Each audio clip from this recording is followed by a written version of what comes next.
আস্তে আস্তে বিশ্বকাপ জমতে শুরু করেছে, শুরু হয়ে গেছে, কিন্তু ব্রাজিলের ম্যাচ হয়েছে, জার্মানির ম্যাচ হয়েছে, সো বড় দলগুলোও খেলা শুরু করে দিয়েছে, বিশ্বকাপও জমছে জমছে। টি স্পোর্টসের সব আয়োজনও। সবাইকে ওয়েলকাম করছি বিশ্বকাপ নিয়ে টি স্পোর্টসের special show offside talks, powered by Kazi and Kazi, যা 100% অর্গানিক। আপনাদের সাথে আমি আয়োজনে আছি মৌসুমী আলম, এবং আমার সাথে আছেন একজন স্পেশাল গেস্ট, আছেন বাংলাদেশ জাতীয় ফুটবল দলের সাবেক অধিনায়ক মামুনুল ইসলাম। তাকে ওয়েলকাম করছি। মামুনুল ভাই, ওয়েলকাম। কেমন আছেন? ধন্যবাদ আপু, ভালো আছে আলহামদুলিল্লাহ। আচ্ছা, প্রথমেই জানতে চাই, বিশ্বকাপ শুরু হয়ে গেছে। বিশ্বকাপের মানে ইন জেনারেল আমরা সময়ে যেরকম থাকি, বিশ্বকাপের সময় একটু ডিফারেন্ট থাকি, আনন্দ উদযাপন সব কিছু বেশি থাকে। ম্যাচগুলো দেখা হচ্ছে কিনা? লাস্ট দিনের ম্যাচ দেখা নেই, প্রথম দিন সেকেন্ড দিন সব ম্যাচ, ব্রাজিলের ম্যাচ পর্যন্ত অ্যান্ড জার্মানের লাস্ট ম্যাচ, জার্মানেরটা দেখেছি। বাট ওই রাতের মধ্যরাতের খেলাগুলো সব ম্যাচ আসলে দেখা যায়, টাইমিংটা খুবই উইয়ার্ড। মানে আপনার টাইমিংটা খুবই ডিফিকাল্ট ওই প্রত্যেকটা ম্যাচ আপনার দেখাটা, কারণ 4টার ম্যাচ দেখা যদি মানে চ্যাম্পিয়ন টিমের কোনো ম্যাচ না হয় তাহলে না দেখলে ভালো হয়। বাট যারা যেমন ব্রাজিলের ম্যাচ দেখেছি, জার্মান, কোরিয়া, জাপান আর নেদারল্যান্ডের ম্যাচ দেখা উচিত ছিল। ম্যাচটা খুবই ভালো ছিল, আমি হাইলাইটস দেখতেছিলাম। ভালো লেগেছে ছিল আপনার ইউএস এর ম্যাচ। আচ্ছা, ইউএস এর ম্যাচ, মরক্কো ব্রাজিলের ম্যাচ, ইন্টেন্সিটি অনেক বেশি ছিল এই ম্যাচে। এখন ইন্টেন্সিটি বলতে আমরা না বুঝি প্রেশারটা কি, মানে কত quick passing, quick movement, quick running, intensity মানে একদমই মানে আপনার চোখ ফেলানোর কোনো ছিল না, অবস্থান ছিল না, মনোযোগ দিয়ে খেলা দেখতেছিলাম। বাট এনজয় করছি। সকাল 4টে হলো ম্যাচটা দেখে 90 মিনিট দেখে ভালো লেগেছে। আমরা আরও আলোচনা করব। আমরা শুরুতে র্যাপিড ফায়ার একটা সেগমেন্ট করি, সেই সেগমেন্টটা করে নিতে চাই। এক কথায় উত্তর দিতে হবে, ছোটবেলায় নিশ্চয়ই দিয়েছেন এক কথায় উত্তর। আচ্ছা, আপনার চোখে সর্বকালের সেরা ফুটবলার? Lionel Messi. ওকে। সর্বকালের সেরা match? Last world cup final. এটা আসলে অনেকেই আর্জেন্টাইন ফ্যান হিসেবে তো এটা অবশ্যই। আচ্ছা, পছন্দের stadium? National stadium. Okay. Favourite theme song? World কাপের থিম সং কোনটা সবচেয়ে ভালো? শাকিরার ওক্কা ওক্কা। পাক্কা। এই বিশ্বকাপের সেরা 4 দল? France, Spain, Argentina, German. Okay, পর্তুগালকে রাখলেন নাকি? না, চ্যাম্পিয়ন টিম যা কন্টেন্ডার হিসেবে, হ্যাঁ। আপনি যদি নিউ চ্যাম্পিয়ন হিসেবে চিন্তা করেন, ইটস ভেরি টাফ এখন ওয়ার্ল্ড কাপে, কারণ টিম বেশি, চ্যাম্পিয়নের দাবিদার বেশি, মানুষ খেলা দেখে। ব্রাজিলকেও রাখলেন না? 5 বারের চ্যাম্পিয়নকে আপনি 6টা টিম যদি বলতেন, আপনি তো 4টা টিম বলছেন, 6টা টিম যদি বলতেন, আমি ব্রাজিল আর আপনার পর্তুগালকে রাখার সুযোগ ছিল। ওকে, আচ্ছা, এবার আমি কয়েকজন প্লেয়ারের নাম বলবো, আপনি সেই প্লেয়ারের নাম শুনে যা মনে হয় মানে এক শব্দে সেটাই বলবেন। রোনালদো, নাজারিও, ব্রাজিলের রোনালদো। মানে নাম্বার 9 আমার চোখে দেখা, আমার ফুটবল জানা দেখা, one of the best striker still now. Andres Iniesta. Average midfielder. Okay. Zinedine Zidane. Best midfielder. Pele. সর্বকালের একজন। ব্রাজিলের Ronaldinho. Skilful. Maradona. One of the best. Cristiano Ronaldo. আমাদের জেনারেশনের 2টা বেস্ট প্লেয়ারের মধ্যে রোনাল্ডো একজন। Lionel Messi. Number 1 my generation. Exactly. Mamunul Islam. মোটামুটি। নিজেকে এক শব্দে মোটামুটি বলে শেষ করে দিলেন। না, আমাকে নিয়ে যদি আমার বলতে হয়, this very difficult for me, যে আমি আমাকে নিয়ে বলবো, এটা আসলে অনেকে বলে, বাট আমি আমাকে নিয়ে বলার থেকে কেউ আমাকে নিয়ে বলুক, সেটা আমি প্রেফার বেশি করি। আমাদের র্যাপিড ফায়ার সেগমেন্ট শেষ হচ্ছে এবং আমরা মূল আলোচনায় ঢুকতে চাই। সেই কঠিন কাজটাই করাবো আপনাকে দিয়ে, আপনার কথাই আসলে বলাবো। মামুনুল ইসলামের ফুটবল জার্নিটা আমরা আসলে শুনতে চাই। রিসেন্টলি আপনি ফুটবল থেকে রিটায়ার করেছেন, তবে দর্শকদের মধ্যে একটা ব্যাপার থাকে না, ধরেন আমি অ্যাজ আ ফ্যান আপনাদের যখন মাঠে দেখেছি, আপনাদেরকে দেখতেই ইচ্ছে করে, মনে হয় না যে আসলে কখনো শেষ হোক। সো ভক্ত হিসেবে আমরা চাই আপনারা আরও মাঠে থাকুন, আসুন। সো ইন ফিউচার মামুনুল ইসলামকে মাঠে আসলে দর্শকরা আবার কি হিসেবে পেতে পারে? স্টিল নাও একজন দর্শক হিসেবে পেতে পারে, কারণ খেলা দেখতে যাওয়া, খেলা দেখা, আপনার ফলো করা, কারণ ফুটবলটা তো মানে রিয়েল হচ্ছিল আপনার কত 97-99 থেকে 2026 ইজ মাই ফুটবল জার্নি। 21 বছর নট 21 বছর আপনার ও, 99 and হ্যাঁ 26 মানে আপনার 28-29-এর কাছাকাছি।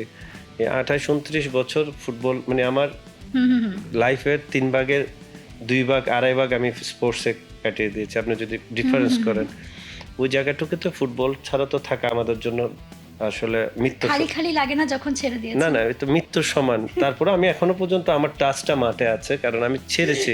ছাড়ার পরও আমি ডেলি বিকালে ক্লাবে যেতাম টিমের সঙ্গে, কারণ আমাদের হেড কোচ ছিল না, উনি হজ করতে গিয়েছিলেন। মানে আমার তো কন্ট্রাক্ট শেষ হয়নি পুরো সিজনের, আমি না ছাড়ছি, কিন্তু আমার তো ক্লাবের সঙ্গে না ওই যে ওই মানে ম্যাচ মোমেন্ট ম্যাচে চুক্তি খেলা। শেষে যখন আমি মাঠে ট্রেনিং করি এখনো স্টিল না আমার মাঠের একটা টাচ থেকে গেছে, ওইখান থেকে আমি বাইরেতে পারি নাই।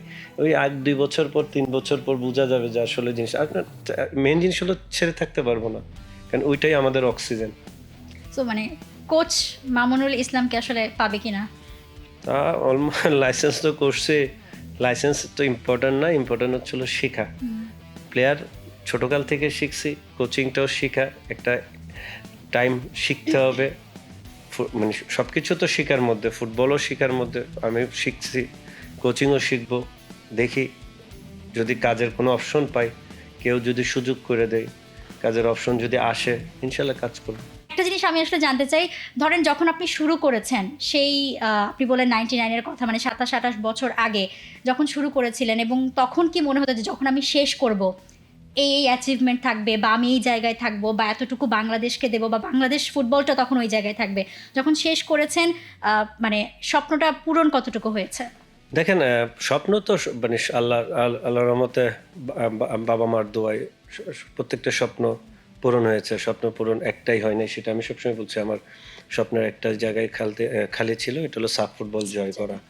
এছাড়া মানে এসএ গেম চ্যাম্পিয়ন হওয়া, আমাদের এসএ গেম চ্যাম্পিয়ন হওয়া, আনবিটেন, প্লাস ক্লাব লেভেলে সাকসেসফুল। আমার পার্সোনাল যদি আপনি অ্যাওয়ার্ড দেখেন, বাংলাদেশের যে বিএসপি বিএসজি সর্বোচ্চ অ্যাওয়ার্ড পাতে স্টিল নাও আমি, আমার কাছে মনে হয় 3টা 2টা প্রথম আলো বিএফএফ এর অ্যাওয়ার্ড। মানে সব কিছু মিলে আপনার চিন্তা করে যখন স্টার্ট করি তখন কিন্তু ফুটবলকে ভালোবেসে স্টার্ট করা, কারণ এটা আমাদের জিন বলে, জিনে মানে ফ্যামিলিগতভাবে ছিল।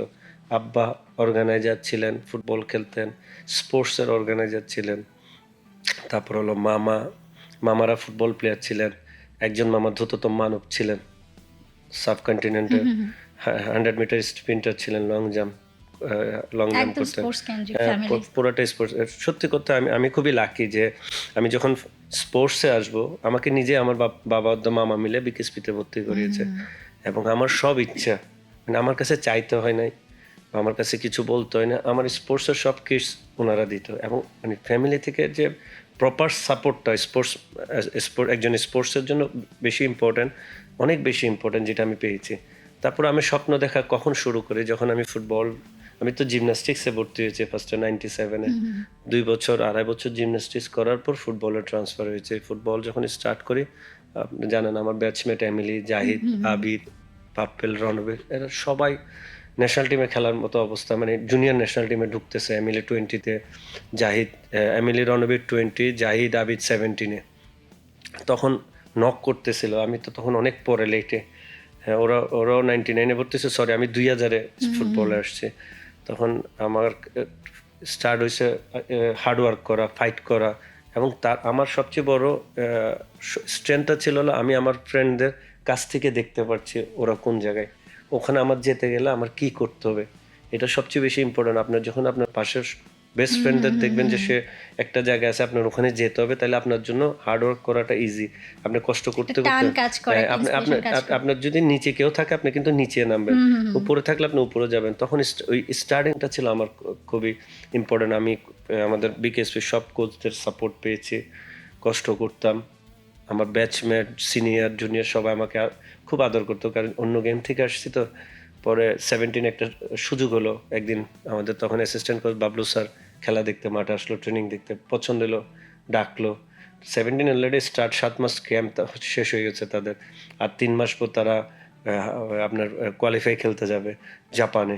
তখন আমি 3 মাসের মধ্যে আমার ওই যে আমার ঢুকা ডেকে নেওয়া, আমি টিমে ইন করা, 11-এ খেলা প্রত্যেকটা ম্যাচ, তারপর আন্ডার-20, তারপর 23, তারপর মানুষ তো লিগ খেলে বাংলাদেশের তখন তো লিগ ছিল, প্রফেশনাল লিগ ছিল না, তখন লিগ খেলা মানুষ আমাদের প্লেয়াররা 23 টিমে ডাকবে। আমি কিন্তু কোনো লিগ না খেলে 23, 17 থেকে ডাইরেক্ট 20 থেকে ডাইরেক্ট 23, যখনই খেলেছি সব প্রত্যেকটাতে 11-এ এবং টিমের একজন পারফর্মার হিসাবে ছিলাম।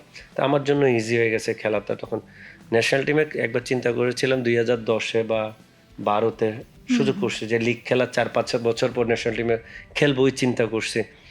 লিগ যে বছরে খেলছি ওই বছরই ন্যাশনাল টিমে ডাক পেয়েছি। তো আমি খুব তাড়াতাড়ি, আল্লাহর মতো আমার সবার দোয়া, আমি খুব তাড়াতাড়ি পেয়েছি। ক্যাপ্টেন্সি করবো এটা তো কল্পনাই করতে পারি না। এটা আমার জন্য যে কত বড় সারপ্রাইজ বা কত বড় দায়িত্ব, এই জিনিসটা আমি কোনোদিন চিন্তা করি না যে আমি ক্যাপ্টেন্সি করবো ন্যাশনাল টিমে। আমি ন্যাশনাল টিমে খেলবো, এটা আমার বাবার ইচ্ছা। কারণ আমার মামা 2জন ফুটবলার ছিলেন, ওনারা ন্যাশনাল টিমে খেলতে পারেন, বাট ওনাদের এই একটা ইচ্ছা, আব্বা বললো যে আমার ছেলে ন্যাশনাল টিমে খেলবে, এটা আমি দেখতে চাই। এটা আমাকে উনি ইন্সপায়ার করতো, আব্বা খুব ইন্সপায়ার করতো যে আমি চাই আমি বেঁচে থাকা অবস্থায় ন্যাশনাল টিমে খেলবো। এরপর আমি ন্যাশনাল টিমে খেললাম, ক্যাপ্টেন্সি করলাম। পুরো ক্যারিয়ারে সবচেয়ে সুখের মুহূর্ত কোনটা? আমি প্রথম আলোর best runner up award pi. That time আমি মনে হয় তাজিকিস্তানে ছিলাম। অ্যাওয়ার্ডটা আমার বাবা নিজ হাতে অ্যাওয়ার্ডটা নিল, ওইটাই আমার জন্য সবচেয়ে বেস্ট। আপনি ইমোশনাল হয়ে যাচ্ছেন। আচ্ছা, আর যদি মানে সবচেয়ে দুঃখের মেমোরি বা খারাপ মেমোরি? দুঃখের মেমোরি বলতে ওই বললাম সাব চ্যাম্পিয়নশিপ না জিতা, ক্যারিয়ার মধ্যে আপ অ্যান্ড ডাউন ছিল, ক্লাবগুলির সঙ্গে কিছু ক্লাবের সঙ্গে দূরত্ব ছিল, বাট আদারওয়াইজ কারোর সঙ্গে এরকম কোনো প্রবলেম হয় নাই। আর চলো প্লেইং যদি ইন লাইফে বলেন, ফেব্রুয়ারির 1 তারিখটা ছিল আমার জন্য খুব খারাপ। ফেব্রুয়ারি 1 তারিখ, বিকজ অফ ওই দিন সকালে আমি আমার বাবাকে হারিয়েছি। আমার ভাই আপনি অনেক লাকি, কারণ আমরা ধরেন যখনই কোনো স্পোর্টসম্যানের গল্প শুনতে যাই, ম্যাক্সিমাম আমরা দেখি না যে ফ্যামিলি থেকে সাপোর্ট পায় না, বাধা থাকে। দুদিন আগে মোরসালিক ভাইয়ের সাথে কথা ছিল, তিনি একদম নতুন ইয়াং, তিনি বলছিলেন যে আসলে জুতো লুকিয়ে লুকিয়ে খেলতেন, মার খেয়েছেন মার কাছে। সো এই অথচ মানে আলহামদুলিল্লাহ আপনি এত সাপোর্ট পেয়েছেন ফ্যামিলি থেকে, এবং দেখেন তারা যে মানে সাপোর্টটা আপনাকে দিয়েছিল সেটার ফিডব্যাকটাও দারুণভাবে পেয়েছে। ছেলেকে ন্যাশনাল টিমে খেলতে দেখেছে, এমনকি ছেলের জেতা পুরস্কারটা নিজ হাতে নিয়েছে। আলহামদুলিল্লাহ, মানে আপনার বাবা মানে যেভাবে চেয়েছিলেন যতটুকু তিনি দিয়েছেন, মানে দেশের জন্য একজন মামুনুলকে তৈরি করেছিলেন, তিনি সেই ফিডব্যাকটাও পেয়েছেন আলহামদুলিল্লাহ। মেন জিনিস হচ্ছিল আব্বা আমার ইচ্ছা পূরণ হয়েছে। পরে দেখেন আমি মানে আমার আব্বা আমার সব ইচ্ছা পূরণ করছে। আমি গরমে থাকতে পারতাম না, ট্রেনিং গরমে করতাম, বাট গরমে থাকতে পারতাম না। তখন আব্বা দেখি যে বাসায় এসি লাগাই দিয়েছে। এই যে মানে এই জিনিসগুলি যে আমার পথ চলার মধ্যে খুব কি বলবো খারাপ লাগতেছে। একটু ইমোশনাল পর্যায়ে চলে গিয়েছি। আমরা আসলে শুনবো, একটু ডাইভার্ট করি, আমরা আসলে বিশ্বকাপ নিয়ে কথা বলি। এবারের বিশ্বকাপটা একটু ডিফারেন্ট আমরা জানি, কারণ অনেকগুলো দল নিয়ে হচ্ছে, 48 দল, এত বেশি দল নিয়ে আগে কখনো হয়নি। এবং টাইমিংটার কথা বলছিলাম আমরা যে বাংলাদেশের জন্য খুব ডিফিকাল্ট। সব মিলিয়ে এবারের আয়োজনটা বা এখনো পর্যন্ত যতটুকু দেখেছেন কেমন লাগছে? 8-10টা যখন 12টা টিম হবে তখন আপনাকে ওই জায়গায় তখন আপনি ফুটবল এই ম্যাচগুলি এনজয় করবেন। কারণ এখন বেশি ম্যাচ, প্রচুর ম্যাচ, তার মধ্যে ম্যাচ যখন কমে আসবে, টাইমও কমে আসবে, দিনে 2টা খেলা হবে, তখন আপনি ম্যাচগুলি এনজয় করতে পারবেন। এখন স্টার্টিংটা এনজয় কোন টিমের ক্ষেত্রে এনজয় করতে পারেন? যারা ওয়ার্ল্ড চ্যাম্পিয়ন মাঠে নামে, যেমন কালকে জার্মান, তার আগের দিন ব্রাজিল খেলেছে। নেদারল্যান্ড তো রানার্স অফ ওয়ার্ল্ড চ্যাম্পিয়ন না, বাট নেদারল্যান্ড পরাশক্তি এই যে নামলো, পুরো বাংলাদেশের এনভায়রনমেন্ট দেখেন ফুটবল কেন্দ্রিক হয়ে গেল। আপনার আর্জেন্টিনা নামবে, দেন আস্তে আস্তে ফ্রান্স, স্পেন যখন নামে স্টার্ট হবে দেখবেন যে আপনার ম্যাচগুলি যখন জমজমাট শুরু হবে তখন আমেজটা চলে আসবে। আরও আমেজ চলে আসবে, একদমই তাই। আচ্ছা, এই পর্যায়ে আমরা একটা হচ্ছে সেগমেন্ট খেলবো, সেটা হচ্ছে স্টার্ট সেল বেঞ্চ। 3 জন প্লেয়ারের নাম বলবো, আপনি কাকে স্টার্ট করবেন, কাকে সেল করবেন, কাকে বেঞ্চ করবেন, সেটা আপনার ইচ্ছা। আমি বলছি প্রথমেই জিদান, ইনিয়েস্তা, লুকা মদ্রিচ। মানে স্ট্যান্ড কাকে করব? হ্যাঁ, জিনেদিন জিদানকে। ওকে। আর সেল করবেন? সেল করব মদ্রিচকে। আর বেঞ্চ ইনিয়েস্তা। ওকে। এরপর হচ্ছে Kevin De Bruyne, Steven Gerrard, Frank Lampard.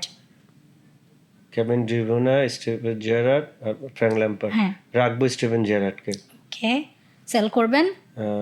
জিভোনাকে। ব্রুইনাকে। আর বেঞ্চ? ল্যাম্পার্ড। ল্যাম্পার্ড। আচ্ছা, Ronaldinho, Kaka, Roberto বাজিও।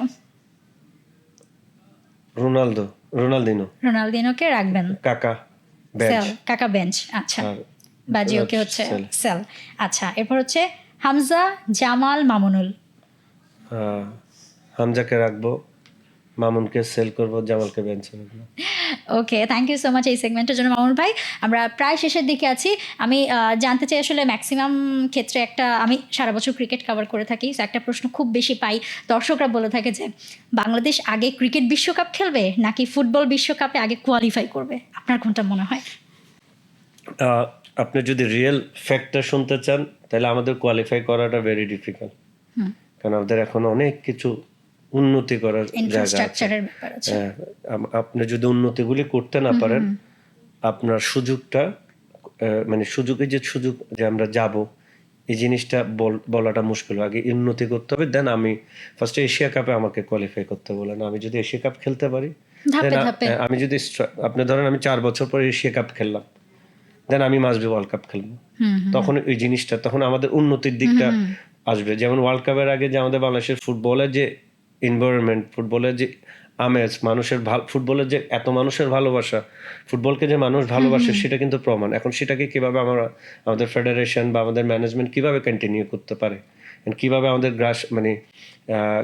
Grassroot লেভেলগুলি strong করতে পারে, আমাদের কি করার দরকার, এই জিনিস যদি আপনি চিন্তা করেন, উন্নতির সাইডগুলি চিন্তা করেন, নট অনলি ম্যানেজমেন্ট, গভর্নমেন্টও এখানে সহযোগিতা করবে। গভর্নমেন্টের হেল্প ছাড়া আপনি কোনো মুভমেন্ট করতে পারবেন না।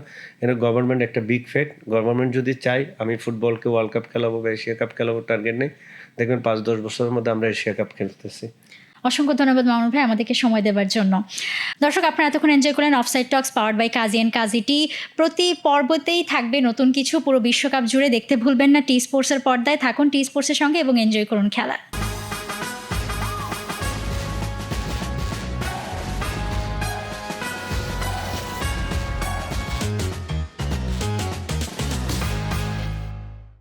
For more updates, subscribe to our YouTube channel and click on the bell icon. Follow us on Facebook and Instagram. Download T-Sports app to enjoy exciting games and highlights. Visit tsports.com.